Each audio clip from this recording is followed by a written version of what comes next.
Mass Effect Andromeda is the Force Awakens of the Mass Effect franchise. If I hadn't played the prior Mass Effect games, my thoughts of Andromeda could easily be summed up as: it's a cool universe with mediocre to alright characters packaged in a Dragon Age Inquisition adjacent experience, but I would not be able to understand why people love the Mass Effect so much. With context of the previous Mass Effect titles, this feels like a game that was made by fans of the original Mass Effect trilogy. So much of the game has similar DNA to its ancestors, so theoretically it should be a pretty good game, right? It is 2023 and this is my first time playing Mass Effect Andromeda. I'd be lying if I said I didn't have any fun with this game, but there are a lot of issues. I think it's pretty important to take into account the previous Mass Effect titles when talking about this game. Sure, the storylines are not connected, but there are so many moments in Mass Effect Andromeda that are a shattered mirror image of moments from the original Mass Effect trilogy. I don't think there's anything wrong with stories having homages to moments that were iconic in previous installments, but Mass Effect Andromeda takes a lot from previous games without innovating on anything itself. It's almost like the developers decided to smash the original 3 Mass Effect games together with Dragon Age Inquisition and deliver the experience as something entirely new. In the original Mass Effect games, we had the Citadel as our main city.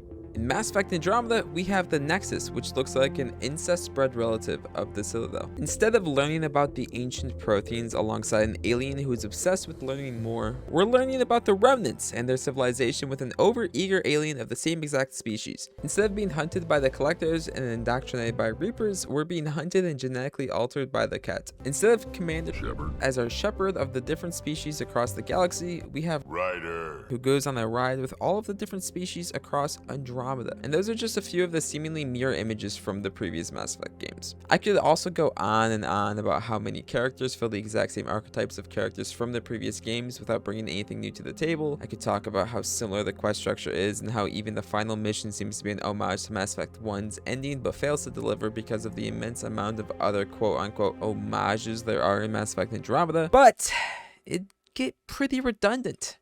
Kind of like this game. Anyway, very much like The Force Awakens, it seems the creators of Andromeda intended to remake the foundation from the original Mass Effect trilogy instead of building something new on top of it. Like, what the fuck is the point?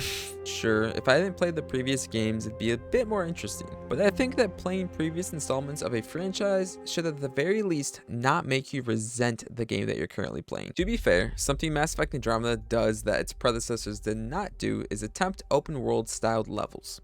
Although I think it's pretty hard to praise this game for its open world style levels just because of how poorly designed they really are. I think it's important to talk about how we traverse such a large map, and of course it's a sci-fi game, so we have a weird car thing to get around a bit quicker. And whoa, look at this! The vehicle controls are incredibly similar to the Mako from the original Mass Effect games from the late 2000s. That's kind of weird or strange, but surely the devs made the car thing more comfortable to control, or at least more fun to drive around, considering in larger maps it's your primary form of transportation. Well, they didn't. The Nomad accomplishes the bare necessities when it comes to going from point A to B, which I think is a huge missed opportunity considering how large the maps are and how much time is spent traveling from point A to B in this game because of the annoying quests that feel fresh out of World of Warcraft. But I mean, I guess most of the time spent in these maps is on foot, so whatever. Which brings up the question, what makes exploring these maps on foot fun? Well, not much. The maps look alright, but are far from beautiful and lack a lot of detail. We're not exploring the map because of how detail-oriented it is. So what about an extrinsic reward structure to encourage me to explore? Sort of like what Fallout 4 does with bobbleheads or the unique armor you can find in Skyrim throughout the world. So that isn't a thing either.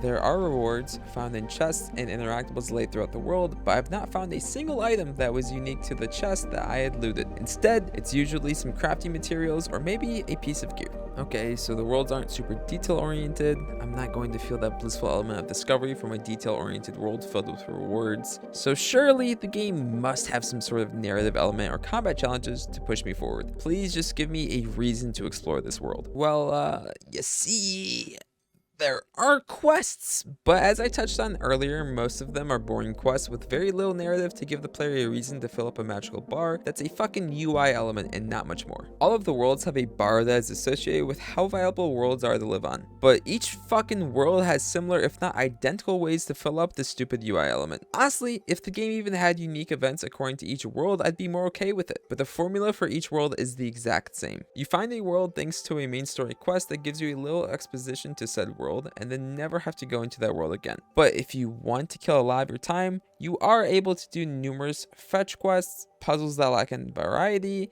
and Ubisoft-style forts. To be more optimistic, it is pretty cool that alongside your bar going up, there are events that happen to correspond with a more viable world to live in. One of these events being one of my favorite moments while playing this game, which so happened to be a giant robot squid thingy boss that was incredibly engaging the first time I fought it. It was a really cool event to be placed throughout the world. I had fun dashing around the robotic tendrils while shooting weak points and tearing apart ads with my Jedi-like powers. It was bombastic and so cool to see something I hadn't seen before, something new. However, this event happens in multiple maps, which diminishes the quality of the event and points out some of its flaws. I think when something lacks in complexity, it isn't the greatest idea to use said thing multiple times throughout your game. Sure, the first and second time feel great, but the subsequent attempts feel pretty annoying, which segues directly into another aspect that consumes a large portion of this game. The combat in Mass Effect Andromeda was something I had a lot of fun with, as I sort of touched on.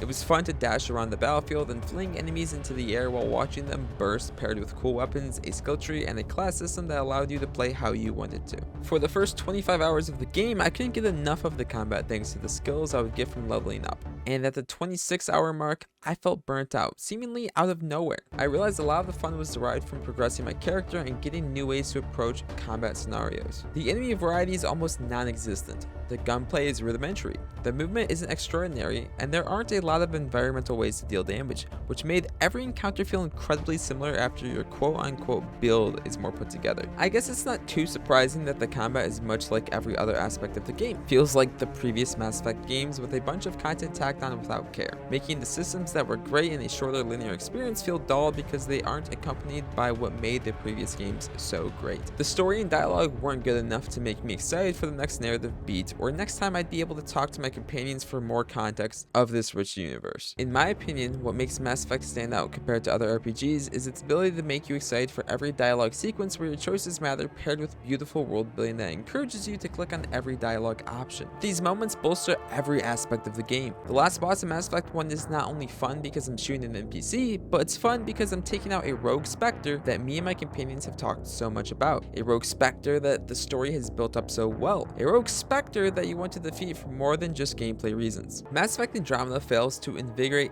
any emotion further than camaraderie for a select few companions for me. I'm sure it doesn't help that the story shares so many mementos from the previous games that, as I said before, make it feel like a retelling of a story that has already been written. I also think the awkward performances paired with a general lack of detail and a genre that benefits from being detail-oriented makes this story hard to connect to. It's not dissimilar to watching Avatar, but minus all of the beautiful visuals and add in some pretty awkward to awful visuals. It's hard to say that the weird animations and bugs or lack of attention to detail is the worst thing about this game because of so many large issues, but it's definitely up there. So much so that the only thing I heard about Mass Effect Andromeda before I played it myself was how much of an awkward mess it was.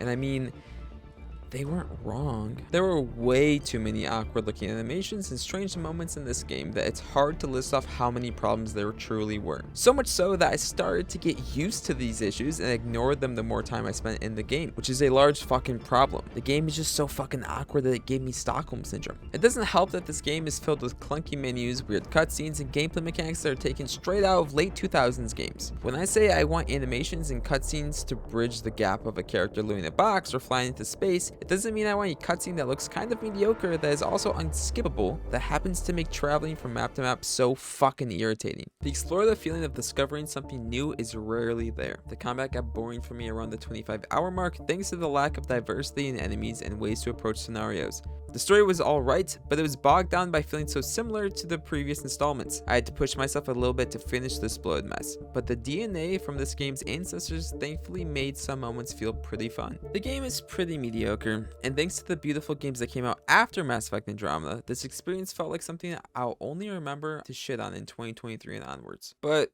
I guess there are sex scenes.